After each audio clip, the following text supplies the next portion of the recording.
Hello everyone, in this quick video I'm going to show you how you can easily turn off watch history on YouTube. By following the few simple steps that I show you, now you'll be able to turn off watch history on YouTube very easily. So make sure to watch the video till the end so you don't make any mistakes by saying that. Let's start the video. At first, go to your home screen and tap on the YouTube app icon.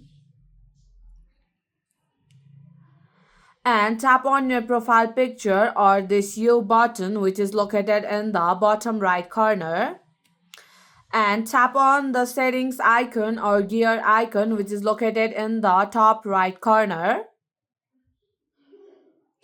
And here in the section of account you'll be able to see the option of manage all history. Tap on that.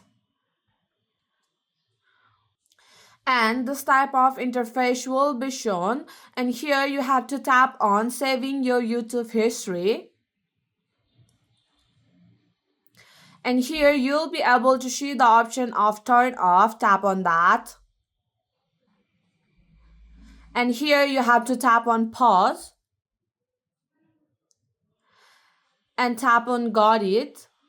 Then you'll be able to turn off watch history on YouTube. So my friend, that's it. If you find this video helpful even 1%, consider subscribing and leave a like. I'll be back with another problem solving video like this. Thanks for watching.